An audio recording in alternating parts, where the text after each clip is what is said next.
honor, like I said there, Tony, it's an honor to spend this time with yourself because obviously we've got our mutual friends, Marcus Torgerson, Eddie Quinn, and I think as somebody like yourself, you've very much been a very like a part of my life for a long time, and we've never actually physically met. Right. And obviously we've spent that time obviously backwards, forwards, following each other, obviously connecting in that way.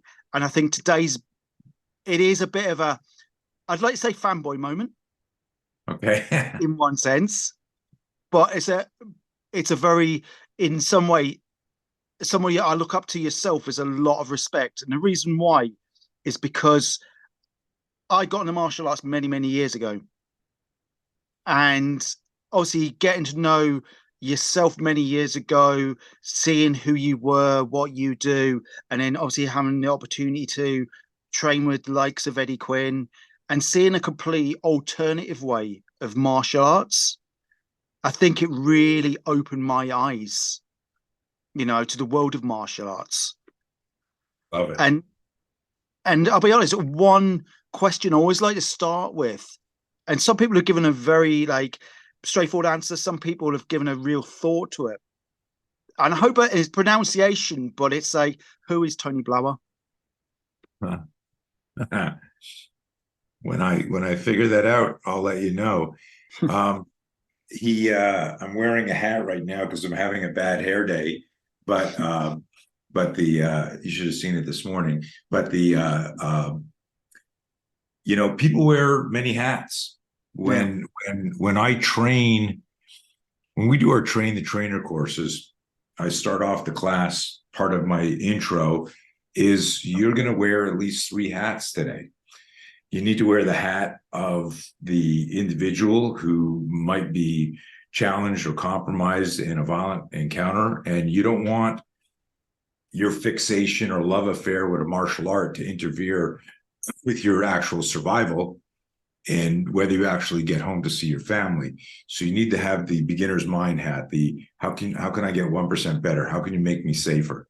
For somebody like you who's a lifelong martial artist, if I can say or show you something that augments your skill set by 1%, that 1% for a trained martial art might be like 110%, which doesn't exist. It's only 100, right? It's a joke for the untrained person who has no clue.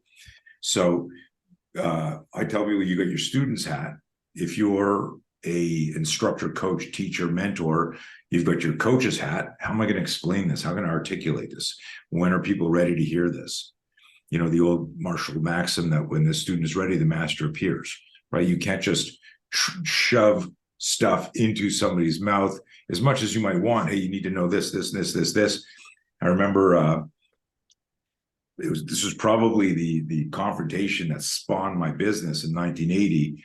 I got hired as a 20-year-old kid to teach a 15-year-old kid who was a friend of the family's, and he was having a serious bully issue in school, and he was getting angry. But I was like, the school wasn't doing anything, and I said, Mitch, just you got to avoid this guy while I'm training you. And he comes back like a month later. He goes, I can't take it. I know we're going to fight. And I just want to hit this guy so bad. And he was just this good kid who was just being abused. And I said to him, Chris, I said, Mitch, do you know move your head? This is like 1980. So it's really kickboxing, Yeah. Bruce Lee, Wing Chun. There was no MMA, organized MMA. But I was a wrestler, a Taekwondo guy, a Bruce Lee junkie, and I loved boxing. So, and there were many other people doing stuff that I was doing, like Kaja Kempo was always a blend, right? Bruce Lee was a mixed martial artist. So in my own ways, I was a mixed martial artist, experimenting and blending. And I said to Mitch, I said, dude, do you know how to move your head? Can you slip a punch? Can you parry? He's like, not really. I said, do you know how to punch really hard that if you fucking nail somebody, they know they're in a fight? He's like, not really. I said, so you don't know how to move your head, you don't know how to block or parry, and you don't know how to punch hard. He's looking at me. I go, I suggest you don't not get in a fight yet, right? You don't have any tools. So the mindset there was, I could have told him a whole bunch of things, but it was baseline. You don't even have the tools. So that's hat number 2. As a coach, as a trainer, what are you going to articulate? And then hat number 3, and this is again for a train the trainer course, is how are you going to blend this into the menu of what you offer and tell people? So there's one is like, this is my business. Now this is me as a coach. And now also this is me as somebody who needs to be able to protect myself. Do I believe in this system? Otherwise, why am I showing it to anybody? So this is like a long answer to who's Tony Blauer. I wear a whole bunch of hats. Right now, this is my being interviewed on a podcast hat, right? And then, my kids are all grown up now, 31, 26, 21. And so I got a dad hat, right? And then I've got a hat when I'm talking to my accountant, and a hat when I'm on stage. The only thing I will tell you about me, you don't know me, but I think you know this from how I post and write and speak, is my integrity has never been for sale. My honor has never been for sale. My loyalty has never been for sale. I've been fucked over many times. I'm probably the most ripped off martial arts guy in the world, just in terms of people who just poach things and don't think it's cool to honor the source of their inspiration or what have you. I'm a poet. That stuff hurts me. And I'm not afraid to talk about it, because honor and loyalty and integrity are huge components of just how I want to view the world. So you can imagine how insane I feel every day looking at everything that's going on, because there's zero honor, integrity, or loyalty for most of the world right now. I'm a guy who constantly is trying to improve. One of my favorite quotes is, be willing to give up who you are today for who you could become tomorrow. And that drives people crazy, because it means I never stop moving. I never stop thinking. Yeah. And I put that pressure through osmosis, or sometimes just in your face. I demand that of my family and the people around me. And it burns people out, because most people are just happy to just kind of like float like a cork on the water through life. And I'm like, no, let's get better. We can do this better. And that applies to like my business, how I train myself, my expectations of my kids and my team. And it's hard. So, you end up, it challenges relationships, because most people, as you're a deep thinker, man. I love your posts. I love, you're on the razor's edge. And should I post this? Of course I got to post this, but is this the post that's going to get me kicked off? Like, I'm,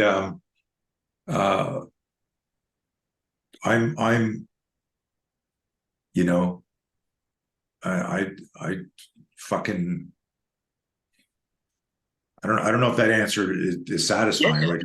Like the pause there was like I'm a very passionate, obsessive person. I used to describe that I'm very passionate about self-defense.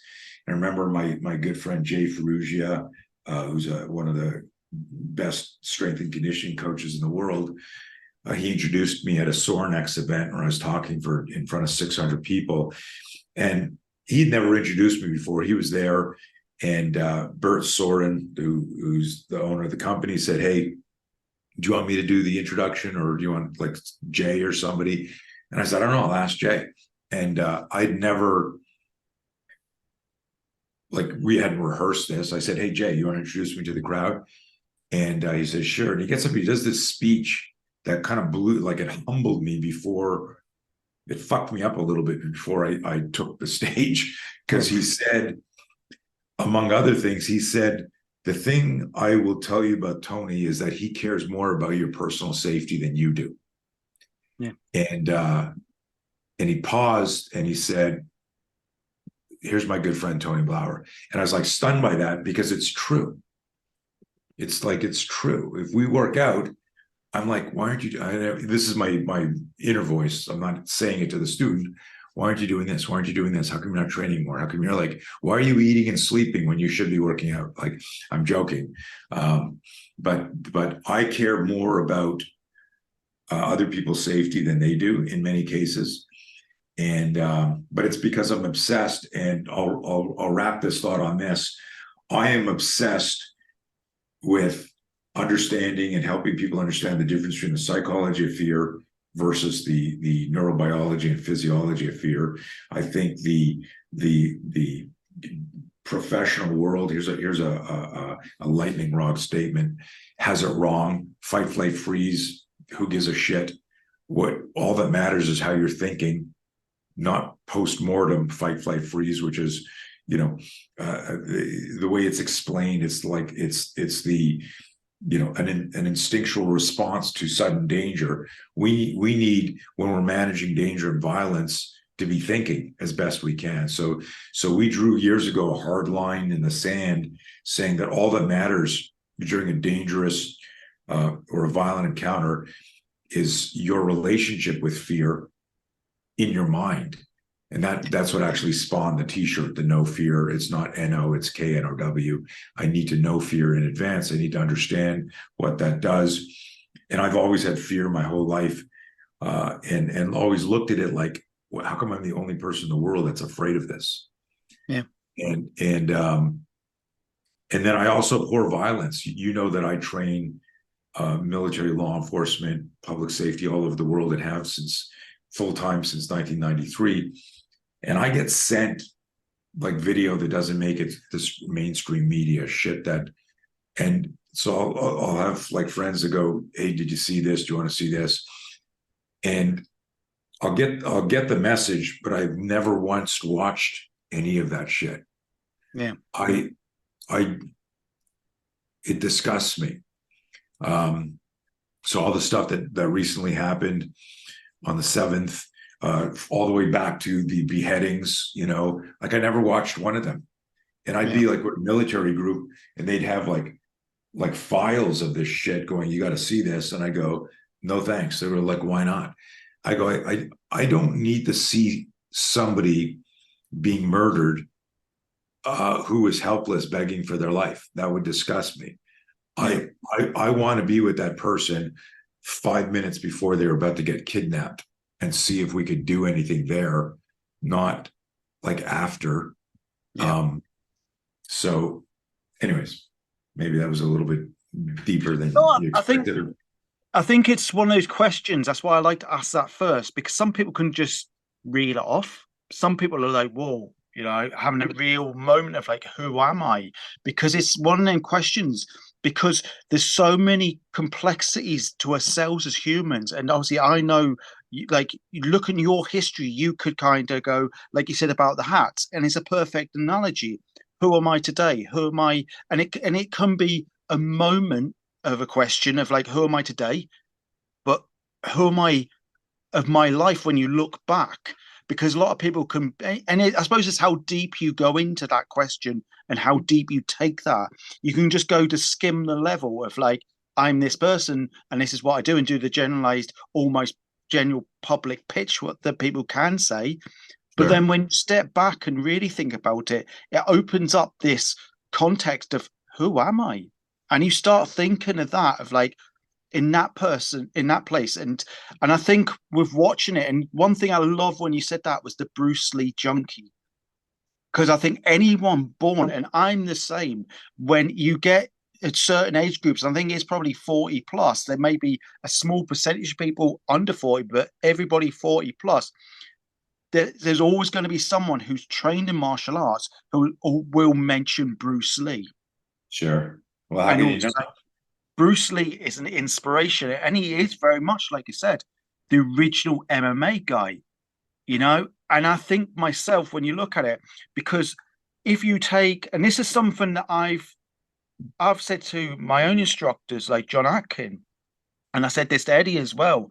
And I said, do you know something? I said, when I look at an art form, like I studied karate, and I said it's very static. I didn't like that because it was very static. There's a lot of good parts in it, but to myself, it was like, I don't want to as much do the flashy stuff that you see, the choreography, because to me it's like that's some people could say that's the basics done well, but almost it is almost like a dance in that way. But what I love about like what you've done and other people have done, you've really broken it down. It's not about taking a stance because we know that's bullshit. It doesn't happen on the streets, and you take a form that's when you're standing there.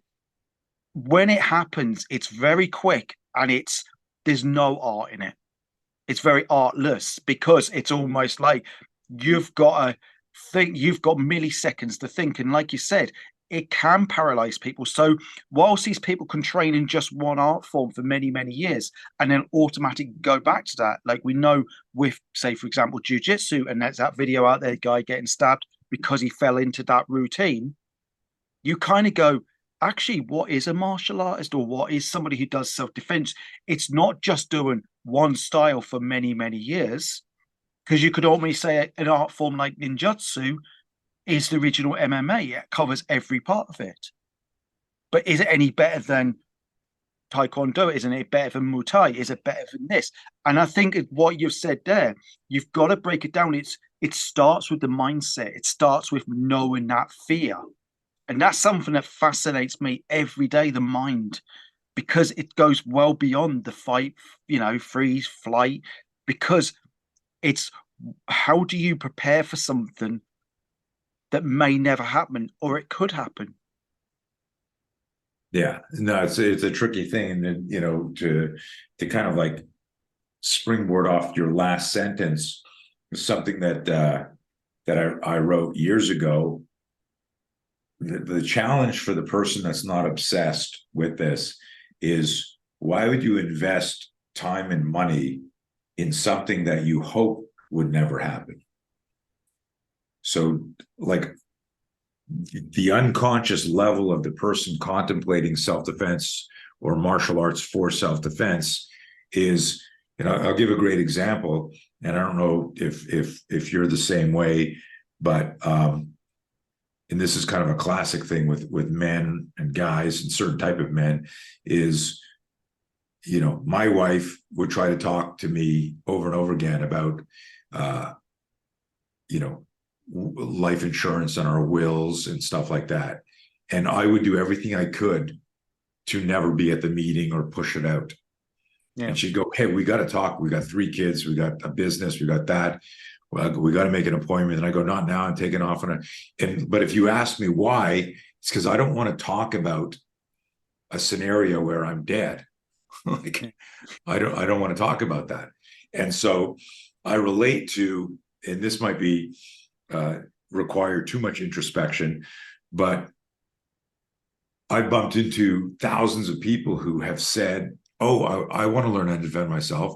And then when I said, well, there's a seminar here, or there's a class here, or there's a video here, they never show up. Yeah. And my hypothesis is that unless something happens to you, or unless you're the outlier who, if you think about all the people in the world versus all the people that study martial arts, the people who study martial arts and love it are outliers by percentage. Yeah. So they have a passion / obsession or a desire, and then the art that they select gravitates with their personality. I've always said their body type of personality. So there are, like, every martial art provides some value to somebody, or they wouldn't be alive anymore. The only martial art that doesn't provide any value, of course, is the death touch, because in one of the tests you die, and that's why there's no students. That was a joke, everybody. Do not come up to me and pat me on the shoulder and go, hey, I liked when you made fun of that death touch system. So people gravitate to the arts that resonate with their personality and also their body type. Yeah. And there's a combination there. Everyone else who I've talked to, because if I talk to a Taekwondo guy, he believes that his system and the tools he's learning will help him in a violent encounter. If I talk to a jiu-jitsu guy, same thing, MMA guy, Sambo, Tai Chi, whoever you talk to, every martial art, you open up the yellow pages, I don't know if did they even have it yellow pages anymore, but you know what I mean, guys. The right, like every martial art says, and self-defense. Uh, the without quantifying that and what that means is that's the hypothesis when you start that. So all these other people who don't do it, this is that like, you know, life insurance will moment, is that people who don't want something bad to happen will avoid learning something to solve that problem, which is ironic. One of the memes that I put out is no awareness, no chance. That if you don't have any awareness of what could happen, you have no chance of efficiently solving that problem. And that because you just never even studied it, you never thought about it. So I mean, that's a whole other Pandora's box to open up. I just posted something the other day, and it had, of course, I'm hugely shadow banned and suppressed, but it was interesting. I was writing something, and I was on a call with a cop who had just retired after 20 years.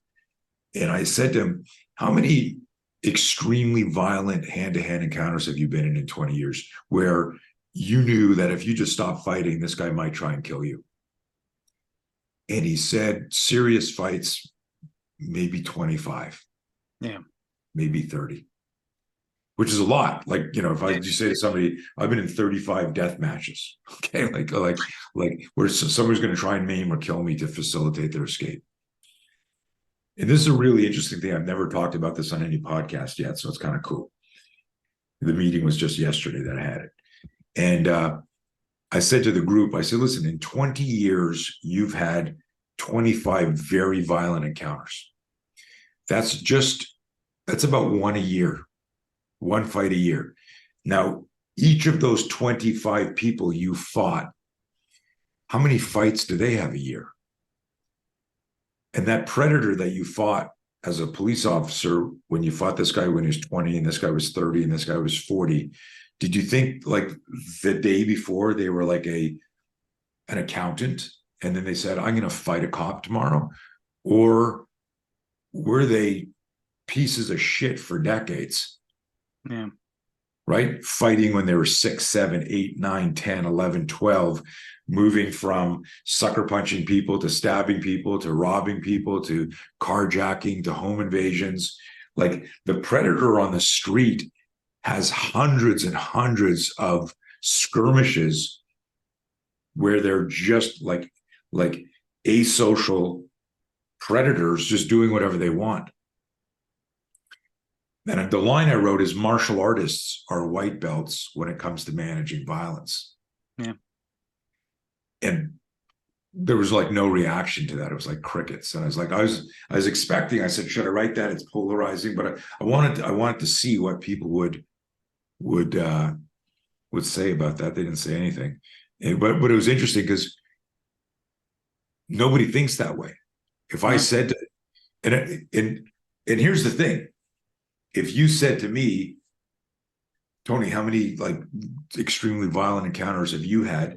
I'd say, I don't know, 4. Yeah. How many other types of confrontations have I had in my 63 years? Let's say 10 others. So 4 were like, holy fuck, that was really scary. 10 were like ego, testosterone, younger, bullshit, road rage, shit like that. So one could easily say, so you're a white belt when it comes to managing violence too, Mr. Blauer. And at a theoretical level, I would say absolutely. That's what makes me a little bit safer because I'm not a arrogant asshole who thinks that what I do is going to save me all the time. Yeah. Right. And that's the thing is like the difference between the unconscious bias and a conscious bias is profound. Like if you don't know, you're a little bit more fucked than the person that does know. He still has to solve the problem, but the unconscious bias could really be a big problem for some people. Yeah, absolutely. Because I think that's what it is. You've always got to adopt, and I think this is something that's been drilled in me quite a bit. It is the white belt mentality that no matter the belts themselves are just an indication of, yeah, you've learned something new and you've done well at that. To me, I'll always have a white belt mentality because I like to, I'm a bit of a sponge. Yep. So when I've gone from one art and I've got something from that, but I didn't quite get what I was really looking for from it. And I've tried a different art and I've kind of go, okay. I mean, even people say about Aikido, and I've like, but there's some really good parts in Aikido, but there's always the really good little bits in each of them. And when you generally look at it, I kind of, that's why I touch myself on I'm a white belt mentality, because I like to learn from every part of this, whether it be Aikido, Western style boxing, kickboxing, Muay Thai, ninjutsu, uh, jiu-jitsu, any of these art forms that you look, there's something from everything. And that's something that obviously with people like Bruce Lee, they touched on it very, very deeply. And I think it is better to have that mentality of being that white belt mentality, because it's exactly what you said there. If we sat there and went, how many fights have we had? And to think, right, possibly a maximum of say 10, for example, over a period of years, maybe a maximum of maybe 3 to 4 of them were higher level, where there was violence and you're fighting. And I think myself, it's true on that level that someone who's a predator on the streets, or someone who goes out there to prey on people that they see, oh, and they in their minds that's a victim, or that's somebody that they could attack and they can dominate, because they're taking these risk calculations of like, shall I go for that person or do I attempt that? These people are extremely dangerous because they're always 2, 3 steps ahead of that person. Even if you are trained and somebody starts something because they've got an alternative motive of like, I want your wallet, I want what you've got there, and they start, they're already 2, 3 steps ahead of it because they're already thinking, right, how do I do this? And their brains are very like, I need to do this quick. And it's a bit like military special forces when you hear that part in, get the job done, swift, quick, deadly. And it's a very similar mindset when you look at predators and attacks. These people aren't kind of just trying it because they haven't done it before. It's because they've done this multiple times, and it's almost like testing the waters. And they've probably had hundreds, like you said, hundreds of encounters where they've lost, but they've learned, because these people learn from that mistakes. Where some people, if you just trained in one art form, you're going to always think, oh, the system works for me. It works in the gym. Yeah, you try that outside, because no one's going to wait around for you to take a stance. No one's going to wait around for you to do that. I know it's interesting you said about the policeman there, because someone got asked who had trained to a high level, and I can't remember which art it was in now, and they asked him and says, right, when you, because everyone has those log jam moments, even in training. Now, how many times you do it, you kind of go, this technique, that technique, and then forget. We all do it. And he literally turned around and went, I use the same probably 4 or 5 techniques out of hundreds that are. And you kind of go, so this guy's been training for X amount of years, and he literally relies on about maybe 3 to 4 maximum techniques that will naturally be there that he'll resort back to. Because I'm sure you do it on a daily basis. You'll automatically, it's how you stand, your stance work, your footwork, where your hands are placed, where your arms are placed, and you'll automatically fall into that default. And I think that's what people have got to remember: is you can train and train and train and train for many, many years, but that person who's out there to attack another person, they've been doing this for real for all these years, and they've probably lost. They've probably been, attacked back, but they've learned from that, and they're probably more. They've probably got more experience in that way than anybody who's ever been graded in the gym, isn't it? Yeah, I it's funny. We can talk for forever on that, and that's always the great martial debate, like which art is for the best for the street. And I got asked that 20 years ago, and I said art's for a museum. It's what goes on in the street is different. Now, there's the contrarians will show videos of people using, I don't know, like anytime someone gets knocked out with a boxing punch, I get like 3 or 4 videos. I thought you said boxing doesn't work in the street. I'm like, I never said that. And then here's one with like a sidekick. I thought you said sidekicks don't work. And I'm like, these people just like wait around like for years to find one video to send it to me. Like, Jesus, get a life. And it's like everything potentially works, but when you're looking for that one example, you're forgetting that what you're almost eliminating from the search are the thousands of other incidents that really form what is the statistic, the generalization, the valid generalization. And there's also like a separator filter of what, like a douchebag fight versus a truly violent encounter.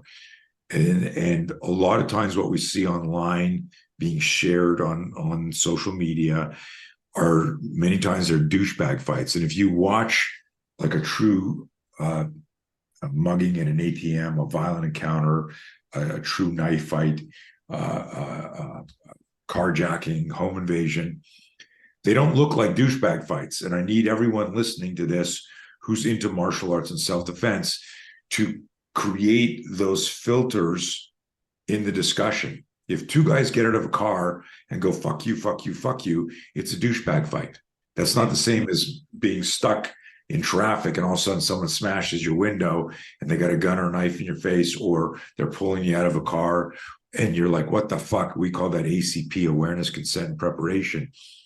A lot of confrontations can be very violent, but if you have ACP, awareness, consent, preparation, you have the potential to access executive function and cognitive brain storage of the complex motor skills that you practice.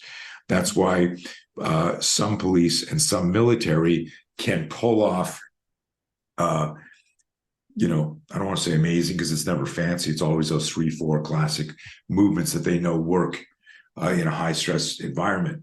But they wouldn't be pulling that shit off if they were sitting on the toilet or, sitting at a burger place about to bite a burger and they look up and a sucker punch comes in. They're not doing wax on, wax off. And that's really, the bulk of our research on the neuroscience and neurobiology of the startle flinch, which still so many martial artists and self-defense experts have not investigated it with an open mind, with the beginner's mind, with the white belt mentality. And that's the whole ego thing. I want to come back to that for a second, because I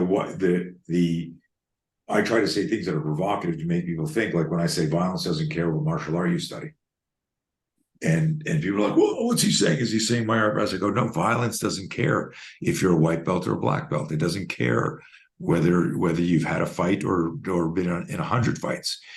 And the other thing is, if you've been in, like, there are a lot of people who market their systems and you'll see them in like advertisements. This person's been in 100 fights. This person's been in 600 fights.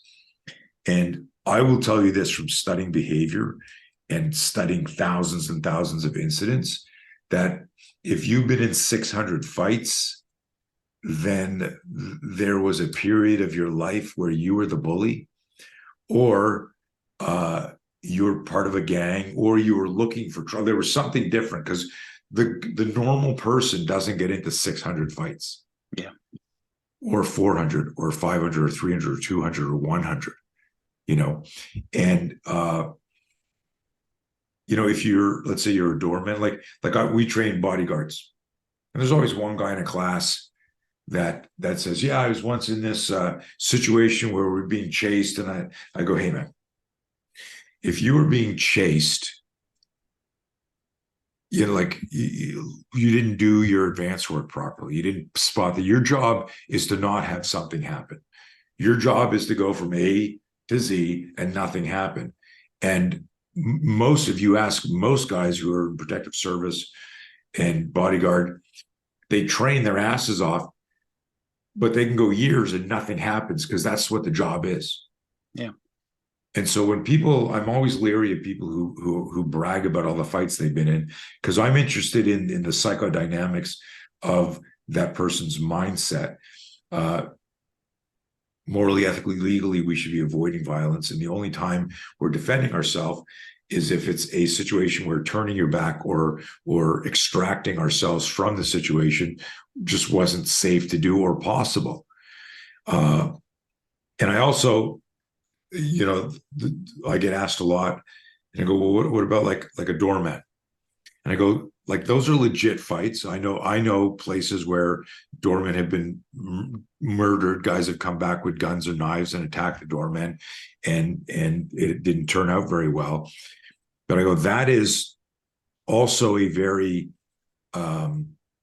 controlled environment. It's almost a captive environment in that you and I are working the door, and we go, that guy's going to be a problem. We can tell he was an asshole when he came in, and he's drinking and he's doing, we know an hour before we're going to throw him out.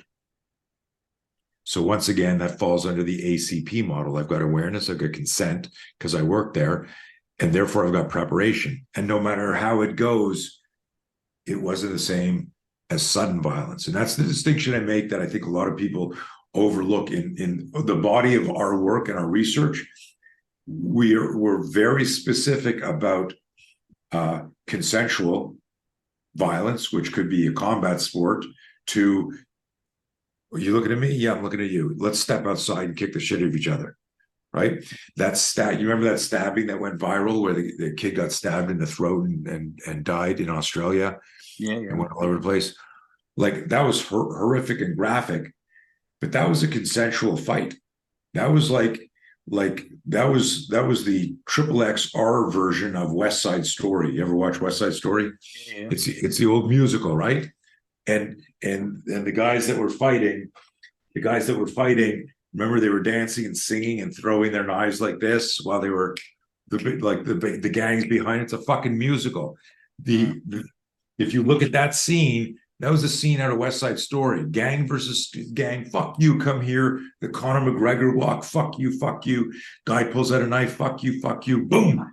Stabs the guy in the throat. And then suddenly, if I had said to that guy a minute earlier, if I'd ran up to him and go, hey, you don't know me, but in a minute from now, you're going to be fucking dead if you keep walking forward.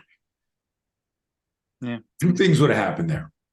If he believes me, he'd go, what are you talking about? The guy's got a knife. He's going to stab you. Seriously, yeah. That guy wouldn't have walked forward. Nobody wants to die. Yeah. If he doesn't believe me, he goes, fuck you. What do you know? And he still walks in and he gets stabbed. But this is a comical, tragic visual I'm portraying. If anyone listening to this has no clue what West Side Story is, go Google it. And go Google like gang fight scene West Side Story, and you'll see like it's a very famous musical where the violence is almost cartoony, and the guys are throwing knives around, and nobody really gets hurt because it's a rated G musical. The real world isn't fucking like that. Yeah. And again, my point of bringing that up there is, that was consensual and somebody died. Yeah, absolutely.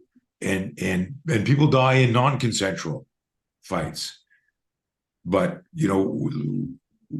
what we look at is sudden violence. That's really the focus in terms of the research arm of my company, is understanding what happens at a neurobiological level, what happens to your biomechanics through the science of kinesiology. And then psychologically, what happens to us in that moment? Because you can't access your complex motor skills at the beginning of a sudden violent encounter. That's a true surprise to you. There's the startle response. And it's funny because we identified this in the 80s, over 30 years ago. And now some of the best minds in law enforcement, I just got an email from Dr. Bill Lewinsky about a month and a half ago. He's a famous researcher in the States, and he's got a company called the Force Science Institute, and they do all sorts of expert witness testimony for cops and stuff. And he sent me a message going, hey, you got to look at this report. It supports all of your teachings. And I make the joke going, guys, what took you 30 years, right? Because I made the hypothesis in the 80s when I started SPEAR, spontaneous protection enabling cellular response, was what does your body do prior to any training? Does that have a protective or tactical potential or application? If so, why aren't you using it? Our central nervous system supersedes our beliefs and our desires.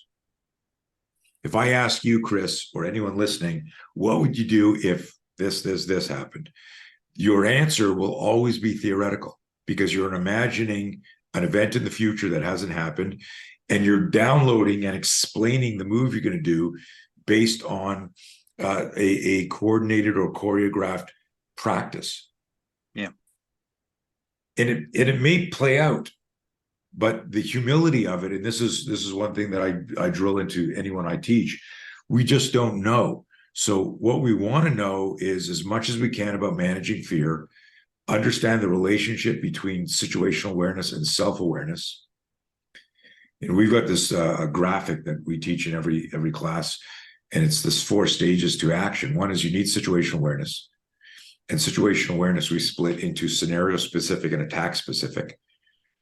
If you don't understand the scenario that you're stepping into, that can overwhelm you. And then inside the scenario, there's the attack specific. So if you've never seen a type of movement, your brain doesn't have any mental blueprint for how to intercept it, block it, parry, or do whatever, just in terms of the force on force element. So there's 2 layers of situational awareness that a lot of people don't consider. And your brain is a fucking amazing computer. If you understand how to replicate violence by using real violence to inform how we're going to role play. For example, when I go to a police academy to train and I look at how they're teaching how to block punches, they're in a line. They got a cop in a fighting stance. They got a role player in a fighting stance, and they're throwing boxing style punches, and and I stop them and I go, just look at CCTV or body cam and look at how bad guys throw punches. They never put their hands up first. Yeah. So you're training your brain to wait for this visual before it can download the next move. But if I have my hands up like this and I go, hey, you got the wrong guy, and then I rip a punch from a surrender position, that will surprise you. It'll create a hiccup in the matrix because that's not. So like when you hear it, it sounds like common sense, but it's not common sense. I like to joke, it's uncommon sense, which means when you hear it, you're like, duh, of course, that's the way. So you want to always replicate the behavior of the threat you're going to face. And then you're always looking at it from neurobiology, kinesiology, psychology. And if you do that over and over again, your body it's called adaptation and stress inoculation. I'm sure you've heard the terms, of course, but your body then goes, oh, and then I get a lot of feedback from people we've trained and I've trained tens of thousands of people, law enforcement, military, citizens. The most common feedback we get when somebody says, hey, this happened to me, or this almost happened to me, is it relates to how their movement paralleled the training. Yeah. And so this is a big breadcrumb clue to those of you listening to Chris's podcast who love martial arts and self-defense. If how you're training doesn't look like any fights you see in the news, then that immediately is a flag for me. I can appreciate every demo online. I'm a tactical athlete. I've seen demos of guys that are way faster than me. And people go, what do you think of this guy? I go, he's incredibly gifted with fast twitch muscle fibers. That's an amazing demo. But I've never seen a fight look like that. I've never seen an attack like that. And I've never seen anyone do that in a fight. So this is more of like a John Wick fantasy. And the danger, if that's not discussed or articulated, is somebody learning that might think this is how it's going to go down. Yeah. And that's irresponsible and dangerous. Yeah, because that what you've said there is perfect analogy. And I think that's something like a good friend of mine, he trained for he trained for just 10 years in the basics. And someone asked him that question, why are you doing the basics? I want to learn the flashy stuff. And like, the problem is, though, I love John Wick. I love Hollywood in that style. I like the expression of it. I like the art, the art side of it. It's that, and that's what you call art. Like you said, it's very much that's moving art. It's amazingly choreographed. It's got it in places. That's just for entertainment. And that's the problem. You have to separate that versus the reality. And like, and when friends are answers, if you can't nail the basics, you won't be able to do the flashy stuff. And Right. something else that really touched on there was one of the best training examples I've ever did. Done a combat course one day, and we basically had to run like a kind of a gauntlet, no lights on. So you're going to walk into a pitch black environment, into an environment that's unknown to yourself, this course, but you knew that there was people standing there with the with the foam battens that were going to attack you. You had a foam baton yourself, and I think it's probably one of the best examples of when you're going to walk out there in the dark, knowing there's people potentially attacking you, but you don't know where. So you could turn a corner and think, I've got this point, I'm okay. You get round the other point, and then suddenly whack. And I think that's probably one of the that really opened my mind more, Sure. regardless of how many times I'd been on the mat, how many times I'd sparred, how many times I'd done anything that was technique based. That was probably one of the best training scenarios I'd done for a long time, because it makes you realize that when we step out of a car every day, a house every day, onto that physical environment is an arena. It is a physical arena because you don't know where, like you're saying, you could go, not that we're stepping out there thinking, oh, it's going to happen or that may happen. We never really think about it. We just concentrate on our day. But this is something that I love. Like I said originally, the physical part, you can train people. It's the psychological part that people, once they gain that true understanding of it, you've got to have a real, like a in-depth knowledge of fear, how it works, how it affects you, or the physical will never work, will it? It's like the two go together. It's easy to become violent and it's easy to do a violent act because it doesn't take much to attack somebody. But on the other hand, you once you learn that understanding and that psychology of it, of fear and violence, and I think there's a lot of people out there that will really go, yeah, I love this. And it's kind of like the people that will stand there and go, oh, we'll do A, B, and C are the ones that freeze and wouldn't do anything. Because you'll have the ego, like you said, you have the ego. You see the people that are out there on that dance, that West Side Story, and that's the battle of the egos. And to be honest, I would walk away because you kind of think that's a battle of the ego. That's a no, you could see it, a violent situation that you're going to willingly walk into. And it's a bit like I was always taught the best defense against any knife is your feet, you run. Why put yourself into an environment where you could get stabbed and die because your ego's pushing you forward? It doesn't make sense. And that's something that I love about the psychology of it, because once you get an understanding of it, and it does take many, many years of learning it and thinking, right, how that works or this works. And that's something, and I think that's something like the concepts of what you've developed over the years, and I've seen others do as well, but particularly yourself on that part, was the psychology of it that I really enjoy because I like how the mind works, how it, what did people do for this? And it's like, whether it be military, be police, any of those areas, when you get the after action reports, what did people do? How did they feel? A bit like, what would you do better kind of thing next time, or this situation? And I think with myself, I see it and I hear friends say this, or how did you get through that environment, or how did you get through that encounter, or how did the and some people just tell me it's pure luck, or I reacted in this way. If I'd reacted that way, that may have happened, because we just truly don't know. But once we understand it, and I think the other part of when it comes to the physical training doing, with the splayed hands, the first thing that steps out, and it does step out straight away when I look at it, you've just created a human shield. It's a bit like there's Captain America's shield, and you've just created it by putting that out there, and that's your shield. That's your defense mechanism coming into play. Yeah, I get a lot of goofy questions around the finger splayed stuff, but you know, I try to educate people. But yeah, you're right. Like the managing violence is so different when you really go deep into it. And the mind, you know, we have an expression: the mind navigates the body, or you know, a simpler way to think about that is like, there's no such thing as muscle memory. Everyone uses the term. I've been trying to make this correction for decades. And even the most educated people use the term. Muscle memory doesn't exist in the way people think. Your muscles don't have their own memory system independently. Oh, if I practice this a lot, my muscle memory. There's a neural pattern.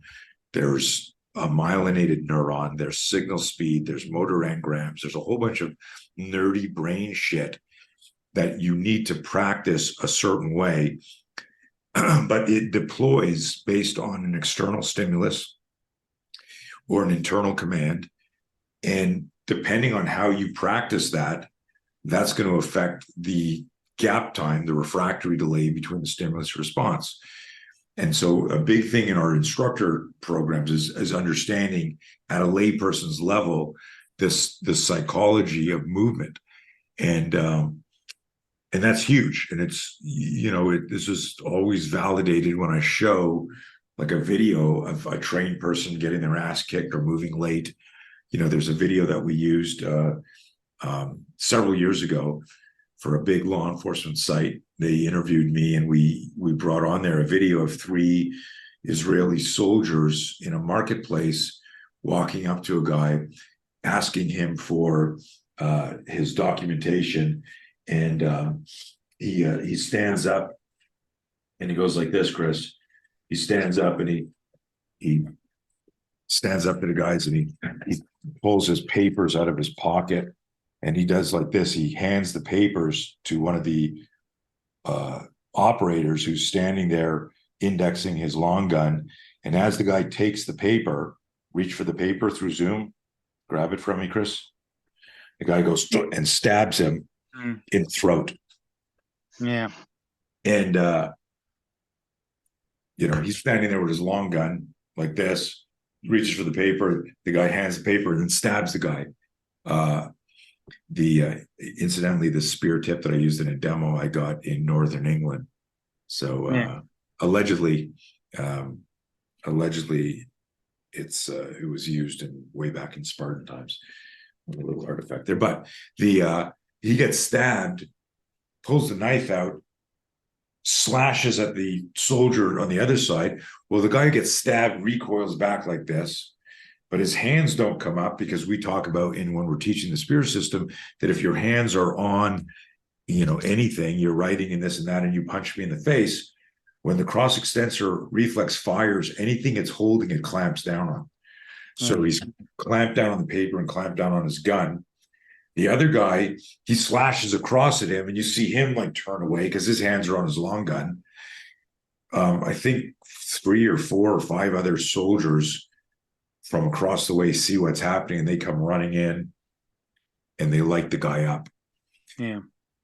And in the podcast, I said, listen, why didn't the first soldier use any of his martial arts? He's an Israeli IDF soldier.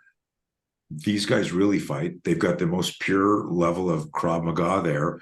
Why didn't he do any of the knife defense? And why didn't the second guy do any of the knife defense? And when the guy started running after them, why did they all just backpedal, like fumbling to get their gun up? And then how do you explain the other soldiers moving in completely tactical and just lighting the guy up? And so nobody can explain it scientifically, other than I go, hey, if a stimulus gets introduced too quickly, executive function is hijacked. You can't access your complex motor skills. That's straight out of the spear system. Yeah. And so the initial movement, and like, why didn't he get his gun up? Why didn't he parry? Well, I can explain that through neuroanatomy and the cross extensor reflex.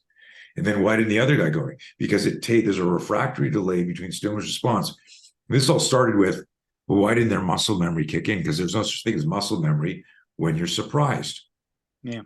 If you know you're in a gunfight, right? You know you're in a gunfight and your gun jams, and without even thinking, people will say, "Oh, I tap racked and I did my malfunction, got my gun back in operating, didn't even think about it." That's muscle memory. No, you knew you were in a gunfight. Awareness. You agreed to be there. Consent. You had done the training, preparation, and just because you didn't actively think, you didn't YouTube how to clear a stovepipe, like you it's not muscle memory. So if you're having an altercation with somebody and then he blades a little bit and you go, fuck, this guy's about to sucker punch me, and he throws a punch and you slip it and fucking hit him with a body shot, the correct term isn't, oh, that was muscle memory. The correct term was your survival system picked up the danger, you picked up the pre-contact cues, you were able to access the complex motor skills that you had invested years in practicing, and you had the neural pattern, and you, just because you don't remember thinking it, and this is really more important than people think, because a lot of people buy into this will, I'll just do what's right because it's muscle memory, and you need to be connected. And here's the most important thing, because you keep coming back to the fear management, is while you're in the fear loop, your brain is locked up, almost like a metaphoric malfunction. You need to clear your fear to access the skills you have. That can take a nano moment, and for some people it takes longer. And violence loves speed, so you don't want to spend a lot of time in the fear loop. And so our big thing when we do the types of scenario training we do and the education we provide, it's not about making you punch or kick faster or block faster. It's about improving your mind speed, because the faster you can go from situational awareness, pre-contact cue, fuck, danger close, fear spike, fear management, functional movement. And those were I never finished it, but those are the 4 categories I said of like 4 steps to action. You've got to have functional situational awareness, scenario and attack specific. If you are truly near danger, your body's physiology will change. You need to control that. And at certain distances and certain time relationships, box breathing or combat breathing or having a mantra or going, here we go. Like there are rituals you can do. But if it's right on you, you don't have time to do that. So you need to manage the fear spike. That's a fear management skill set that you need to practice and learn in advance of the attack. In other words, if I say to you, in this type of fight, you're going to need a lot of stamina and endurance, whatever that scenario is, you can't acquire stamina and endurance on the spot. You can acquire an improvised weapon on the spot, but you can't acquire stamina and endurance. Like that's, and a lot of people, my good friend Mark Alala, who's a famous Kyokushinkai fighter, OG back in the day, he said decades ago, you can't fake endurance. A lot of people can fake confidence. I would do this, I would do that, but you can't fake endurance. And so preparing for violence, this just reminded me of a famous Lou Holtz. He's a famous American college coach. He has an acronym for WIN. And WIN stands for what's important now. Everyone wants to win, but most people don't want to work on what's important now. And that's stepping back, taking a 30,000-foot view of violence. We call this the timeline of violence. Understanding that if all you practice, if you do your metaphoric 10,000 reps of how to get out of a headlock or how to do a gun disarm, understand that you've also done 10,001 reps of letting yourself be put in a headlock and 10,001 reps of allowing a gun to be stuck in your face. This is conflicting for people. It's like, but that's just neuroscience. Your brain sees it over and over again. And that's why, I could go on and on and on. I don't want to do a whole seminar here, but there's a whole different element to training when you truly study the neuroscience and neurobiology. It helps explain why, like in the IDF Israeli getting stabbed in the throat, he had no chance to access his Krav training because of the way the attack happened. And then the central nervous system will deploy certain things with or without your permission. It's unconscious, non-conscious movement. You've flinched hundreds and hundreds of times in your life, as has everybody listening. And here's a question I offer on every podcast I do. So for those of you listening, think about every single time you've ever flinched. You walk into a spider web, a bumblebee or a wasp flies into your face. Someone screams, "Look out!" And you're like, "Fuck!" Right? And think about this. The magic of the flinch is that you always flinch. You always cover your head if your hands are free, no matter where you imagine the threat's coming from. You're on a golf course and someone screams, "4!"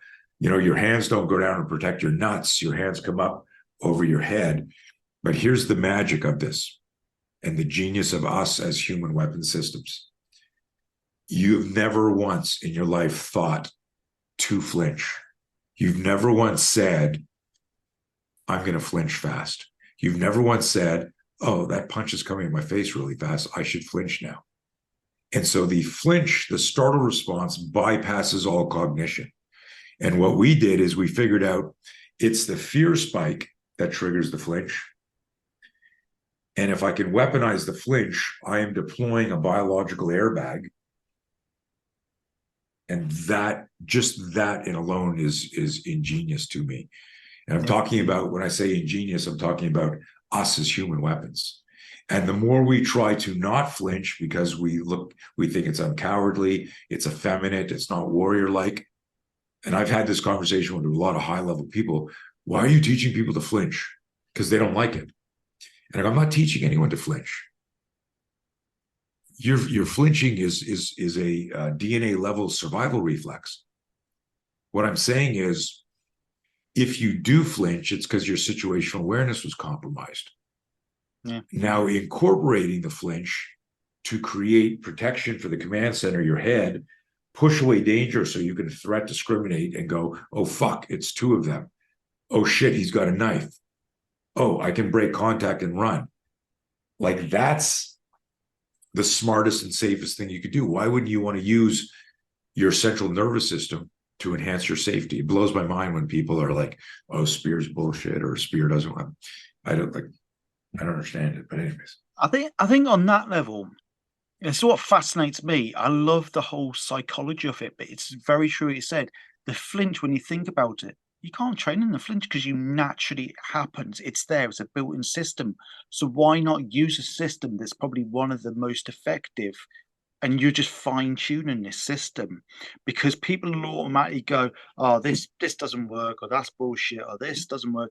But really, how can you deny something that's a human trait? It's a natural human trait that everybody has, and we all do the same. All you're doing is fine-tuning that natural defense, or as a human weapon that you can turn it into something practical. I think a lot of times what I've realized myself is there's so many people out there that are they're the armchair warriors, that they've got something to say. "I would do this, I would do that." But if people stopped and thought, when you train in martial arts, the first thing that they're training you is what to do when you've got in that situation. So whether to grab a lapel, to grab a wrist, to grab a throat, to, someone's done this, it's always trading in a scenario that it's already happened. And then they're trying to train you to that part of it's already happened. You've then got to react to that. But actually, how about training it before that even happens? And that's exactly what you've done. You've stripped it right back to the basics, and you've built on that using that human weapon system, as in Spear. And that's what, as soon as I see it, every time I think it's the human shield, it's like those hands are your shields. And it's like your shields are up. You're ready to, to defend yourself in that sense, but you've used a natural ability within ourselves that we don't think of. We don't naturally train in it because it's a natural reaction. But so many people have got something to say about all these martial art techniques, or someone's watched the boxing at the weekend and said, well, they should have done this, should have done that. Well, have you been in that ring? And I think what you should get everybody that's got something critical to say about it, put them into an open space, and then allow them to be attacked, just as in, not a role play, but to put something in. It's a bit like putting them into a room and then throwing in some flashbangs. They'll soon react. They will naturally react, and it's a bit like that. Put them into an open space, or put them into a cage, and then have somebody just walk in, 2, 3 people walk in, and then bang, allow the violence to bloom, and you see a completely different side of it, because you know it, and we've all seen that so many times. People always criticize something because they've got a natural level of fear, or they'll be very critical of something because they're so used to seeing something on a TV. They're so used to it because they've never been in that situation, because they've never trained, they've never done this, they've never done that. To me, I'd rather sit back and say, okay, I'm interested. How does that work? Yeah, go Maybe back to that's the that. way my brain works. I just don't understand people who criticize something that's trial tested because and you're using a natural ability. Yeah, and that goes back to the white belt mindset of just be a sponge, open mind. Our stuff. Look, I'm just trying to make people safer. It's like a metaphor I use all the time is, you bought an old muscle car, like an old Mustang from the '60s, and you fix it up, and it's super fast and it's cool, and you're a good driver. But what it's missing is an airbag, and airbags save lives. And Yeah. so if you don't know how to deploy your personal airbag, and you don't understand how to shape the kinematics of it so that it deploys with more force, more speed, and you can recover faster, there's a whole, almost a Pavlovian classical conditioning system around it. And just, like you said, just investigate it. A friend of mine, Bob Willis, said this in 1995, saw me teaching at a police conference, and he came up to me and he said, you teach the 3 seconds before the fight everyone else teaches. Yeah. And that stuck. We talk about the whole oh fuck moment, and then it's like shit, the hands are coming up, and if immediately you're like searching for the right tool, you're not focusing on this imminent danger getting closer to you. And I mean, anyone who hasn't heard about Spear or us or No Fear, I don't know if you've got links below when you post this or Yeah, I've whatever, got all the links in but there anyway. yeah, but do the research and understand that my clients really fight. My main clients for decades now have been military and law enforcement. Yeah. And look, I don't have a lot of time to go into that. A lot of them don't get, especially the cops, don't get the training they need. There's every time I say that, that we train police officers, there's somebody out there who, the generalizer, the contrarian, who goes, like, I've seen a lot of cops on CCTV, and they don't look like they know shit. And listen, I will tell you this: the media is not going to show you anybody doing anything properly. There's a lot of good cops out there, and a lot of people who handle violence efficiently, but that's not going to create division and sell controversy and create uproar. They're only going to show you videos where people are failing, looking bad, injuring people, so that we can create more outrage and they can control, the masses again. So, but I don't want to get into that, all that shit. Yeah. But I think that's what it is, because me and you are very similar on that part when we talk about social media. And I know obviously that can open up a can of worms. But I like to think, if you've got, and this is how I originally started the whole, like, kind of my angle from it, and I've said this many times. I used to scroll through social media when I first started really using it, like, for example, Instagram. Scroll through and I think, yeah, you put a picture up or you've put something on there or a quote or something. Where's the context? You're missing context. And I think that couldn't be applied for a lot of times. So that's why I always try and put, I know I kind of use a lot of dark humor now, but when I look back, and I can still do it now, I'll get something, put it on there and post. And I think some people might just genuinely like that picture, like the one you shared, and I massively thank you for that. And I think myself, people can look at it and see just that image, but then read the context to it. And I think that's what a lot of people forget. A lot of people, but if you're not just throwing wild statements out there, but you're actually putting a well thought out, open, and you're very being openly respectful of an opinion that you feel like this is what I feel, but you're not shoving it down someone's throat. You're just saying, right, here you are. This is what I generally think, but it's open to discussion.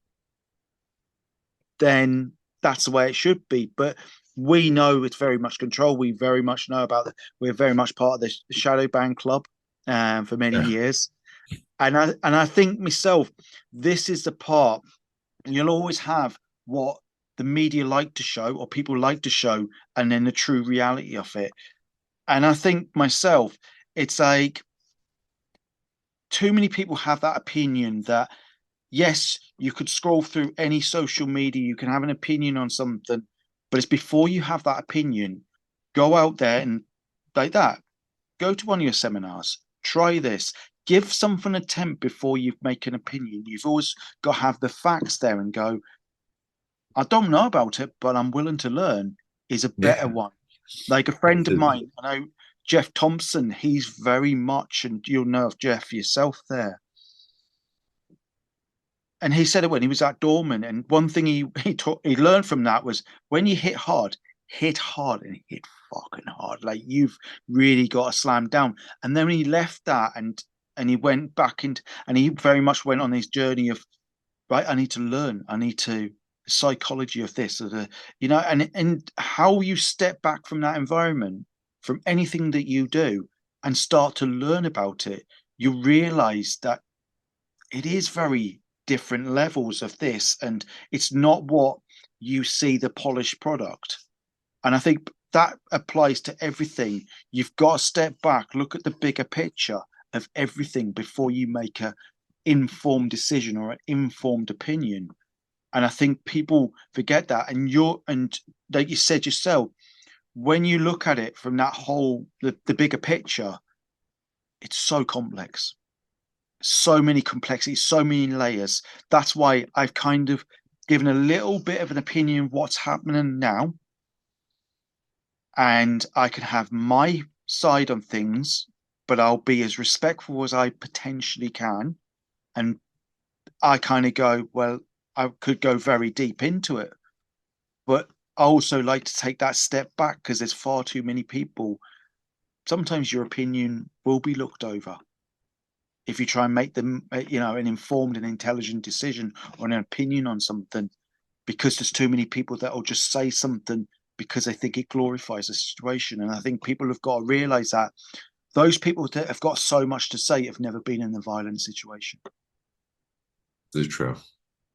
And they'll never understand it, will they? How many people have turned up and think, teach me to fight? Well, what have you done to prepare yourself? Or what have you done previously? Have you done any kind of, no, I want to fight. And then when it comes to that part, okay, I'll teach you to fight. They're the ones that never turn up, aren't they? Yeah. I mean, it's like you said, it's way more complex, and but hopefully people who sitting on the fence get the message, do the research, do the homework. Yeah. Legit instructors all have the same philosophical goal of making you more competent, making you safer. I was in a call yesterday where I got asked about like a competitive company, who taught self-defense, and I didn't agree with a bunch of the way they think they did stuff. And I said, listen, like if I thought their stuff was better than mine, I go work for them. That's why you're in business. What kind of person would you be if you went, I know my stuff is shit, but I'm going to keep selling it? You believe in what you do. Yeah. I've got the track record and the social proof, as it were, as the expression goes, of like, look who we've worked with and continue to work with. But just like I said an hour ago, people gravitate to things that resonate with their personality, their worldview, and their body type. So that's cool. And I said, even though I might disagree with how they do this scenario or approach this, as a legit organization, they have the same interest as I do, and that's making their clients safer. So I get that. And at the end of the day, this is just like me. I'm 63 now. This is 15-year-old Tony looking at a Bruce Lee magazine. My mom saying, "Hey, you're going to go into the family business. We had a generational business. What are you going to be when you're older? You want to go into the family business. You're going to be a lawyer. You're going to be a doctor. What are you going to do?" And I looked at her trying to work on the splits on the floor, looking at Bruce Lee magazines. And I said, "Oh, Mom, I want to be a famous martial artist like Bruce Lee and develop my own self-defense system." I was just hooked on that whole journey and the love of martial arts. And she'd pat me on the head, Chris, and she said, "Okay, dear, we'll talk about this when you're older." So, but that's all, when wrapping this up, you asked me who's Tony Blauer. Tony Blauer is this little kid who was in love with Bruce Lee, thinking, "Hey, martial arts will change my life. It'll rid me of fear. I'll be able to protect the people I know and protect myself." And I got hooked. And here we are, literally almost, 50 years later, still there's a 15-year-old kid still trying to do the splits. And believe me, my splits have gotten worse as I've gotten older. You know what? That is a perfect analogy. And I love that analogy. When people say that, they just say, like you said, going back to where did it start? And I think that's what it is. And this is a question I love asking people who have that mentality it's like the little kid syndrome of just, I just want to learn, just want to do this. If you could put two fighters or two martial artists in the world, in history, who would they be, into a ring? Wow. So I could pick any two martial artists. Any two martial arts in the world, any two fighters, who would you like to see? My brain is too fucked up to give you a straight answer, because I want to know what's the objective, and I'll tell you why. I got asked years ago, what magazine was it? It was some big magazine asked me, they had a list of 10 martial art actors: Chuck Norris, Stallone, Bruce Lee, Jackie Chan, just people, who had done action roles. So you go, well, Stallone, he could really box, but he wasn't a boxer. He learned that he's a good athlete, right? Versus, let's say, somebody who was an athlete who became an actor. And they had a list of 10, and they said, like, who would win in a fight? And there was like Dolph Lundgren was in it, who's a martial artist. And I answered, I said, and this might be the answer, a different answer than the answer that you're looking for. I said, if it was a fight to the death, not a sparring match, if it was a fight to the death, meaning everybody said, "Oh, fuck, if I don't kill the person in front of me, I don't leave the ring." Then I said, "I'm going to bet on Jackie Chan." Yeah. And like the interviewer was like, "Jackie Chan, like he was the smallest of all and he's the comedian." I said, "Jackie Chan did all of his stunts. Jackie Chan broke his fucking foot in a stunt and put a cast on, and then painted painted his leg and cast, put a big shoe on that, continued doing stunts with a broken leg or foot. He did things that other stuntmen would go, "Maybe I'm not doing that." So his ability to manage fear and use fear as fuel to manage pain and integrate it into his performance makes me think that if Jackie Chan said, "I got to kill somebody," that he'd be more formidable and more of a threat than somebody who hasn't done that sort of stuff. Like, I'm about to do something scary and I go, "Stuntman," right? So there's the psychology there and the risk there. So they were like, they were happy with that answer, right? But that's where my brain goes. So I Yeah. can't, it's like, is the outcome death? Is it to showcase their skills? Is we're just sparring? Is it, um, and so I don't really have an answer. I'm going to Yeah, pass. it's a very open. I think it's open to interpretation of how you want to look at it. Two fighters, two martial arts into a ring. Is it sparring? Is it this, that? There's so many variations on that, and that's what I love about that. Like you said, you've given a really practical answer to it because you've said, "Well, it's going to be my thought is Jackie Chan, but this is why," and that's what I enjoy about your teaching. You put an answer in front, but there's always a reason why. Yeah. And you give We, a very well structured answer why it is. And it isn't just do that because I've said it, because I'm the yeah. coach, because of this. It's Chris, like, if I can interject something important, like in our instructor courses, we talk about SME. SME stands for subject matter expert, yeah, and I tell everyone, anybody can be a subject matter expert. Not everyone can be substance matters experts. yeah, You've got to understand why. So I don't structure my answers. I just give my answers because I've done the homework. And so, I can't go, Bruce Lee and Genghis Khan. Like, I'm not just gonna, you know, yeah, I got asked on uh, a podcast that specializes in knife fighting, and they asked me who I thought was the most dangerous knife fighter out there, and they were referring to all the knife systems, and I said, it's nobody teaching knife fighting commercially. It's some guy in jail who's murdered people with a knife. yeah, And they just looked at me like, I go, I'm going like this, and I'm doing like all of this shit on a bob dummy or a piece of paper or a side of beef. And I'm not saying that person isn't dangerous, but I'm, as much as I respect him, and I go, that's fucking scary. I'm more concerned with the asocial sociopath that has stabbed like 19 people and then got caught, and he just doesn't care if he kills people. That's yeah, more dangerous, right? And he doesn't have a digital course. He's in jail for murder. So I'm yeah, not making fun, but if you think about it deeply, it's like there's a different mindset. And that's what I was saying earlier on, where, when I talk to police officer people, I go, the guy you're going to fight might have had 700 fights. One of them might have been punching a 14-year-old kid. Another one was dropping an old lady. Another one was sucker punching this guy and grabbing his briefcase. Another one was fighting with. They're used to running. They're used to spitting. They're used to biting. They're used to hitting, whatever it is. And it's not an organized martial art. They're just fighting.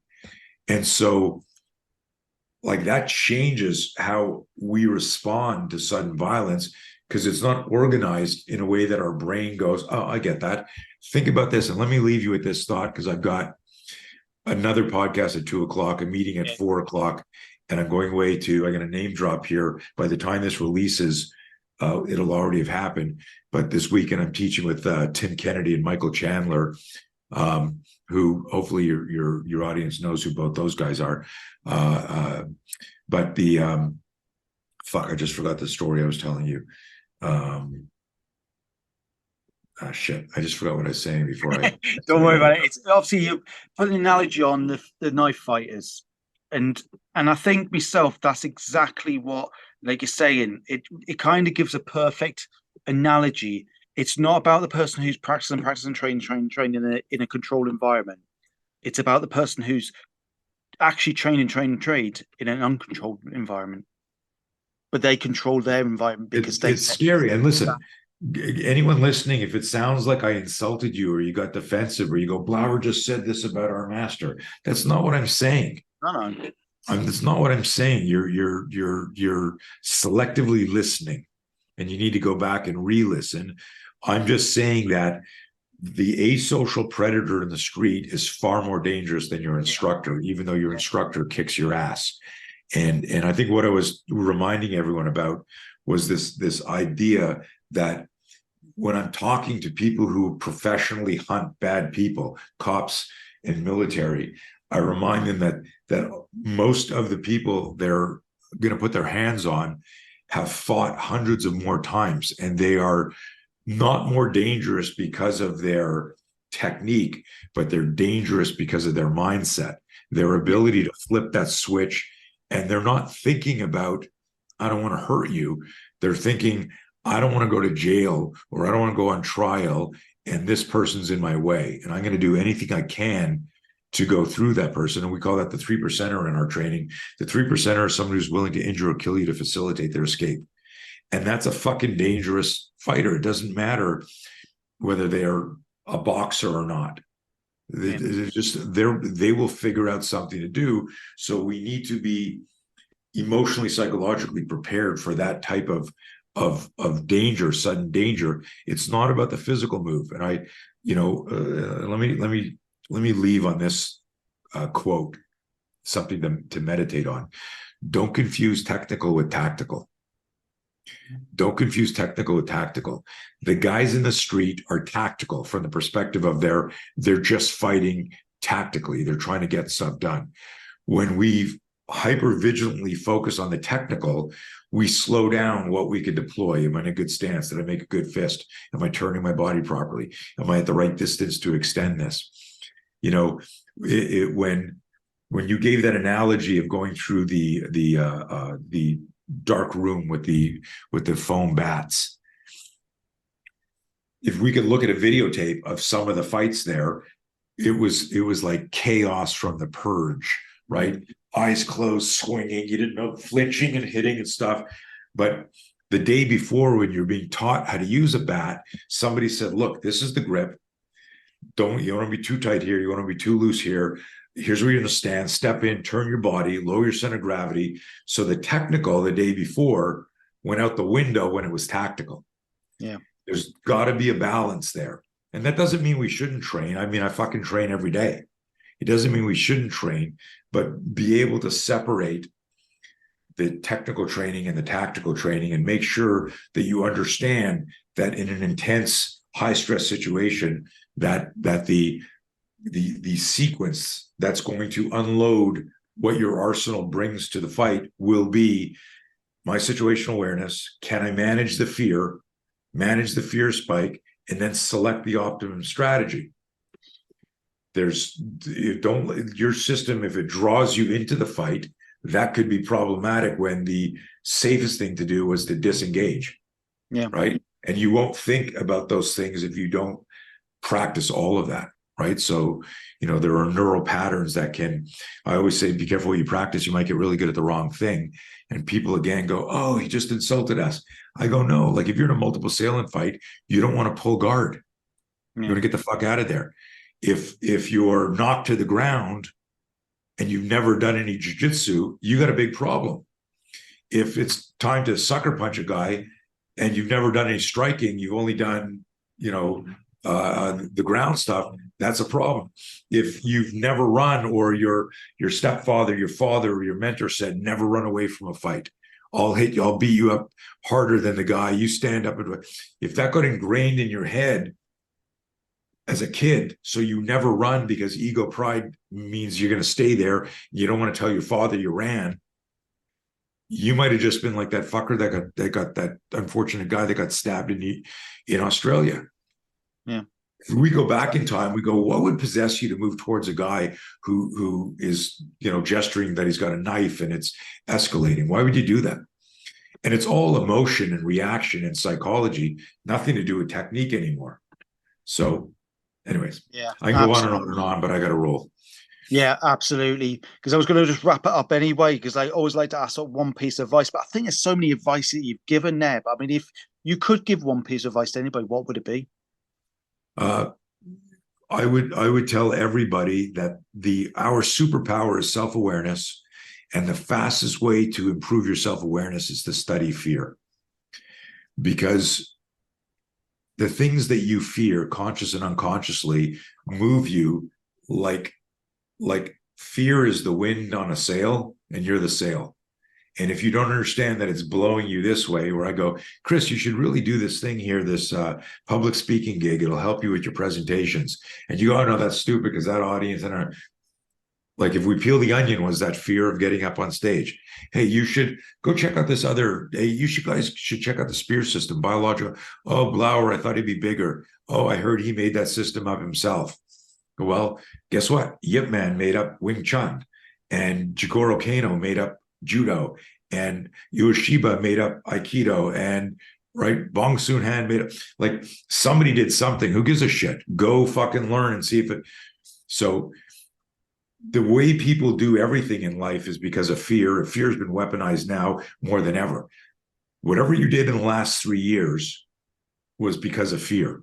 And so we tell people that when you study fear management, you improve self-awareness. When you have fear management strategies and self-awareness, you become a more critical thinker. When you're a more critical thinker, you go, oh, if I stick this in my body, I get a free donut and a 10% discount at the grocery store. Wait a minute, that seems odd. I'm going to do some research. It inspires greater critical thinking, and now you're making informed decisions. So that sequence is this: fear management improves self-awareness. Together, that improves critical thinking.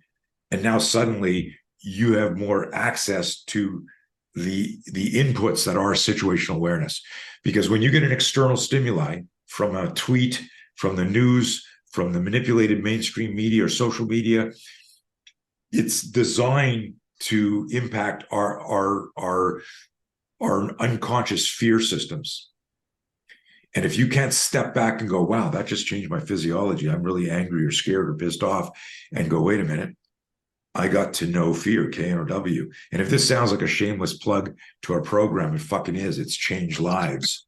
It has changed lives. And we've taught this literally all over the world to groups you wouldn't even believe. It just helps you make hard decisions with more efficiency. So I would tell everybody, study fear, the psychology of fear, not the biology or physiology. Yeah, absolutely. And you've just nailed it basically there and then. Obviously, I'm going to put all the links into the show notes as well. Everything's going to be there, interlink it all. Obviously we'll go on Instagram as well. Going to take some clips out, put it on there. But Tony, honestly, it's been an absolute honor, been an absolute pleasure. Finally getting to spend this time chatting. Absolutely fascinating, but I really appreciate it. But like I said, all the links will ever be onto the show notes anyway. Okay, but Perfect. we'll catch up very, very soon anyway. Just going to just wrap this up here. Thanks, Chris. It's great. It was great getting to meet you and chat, and I'm sure we'll do these more. Absolutely. We'll catch up soon. You enjoy the rest of your day there. Okay, you take care of yourself. You too. Cheers.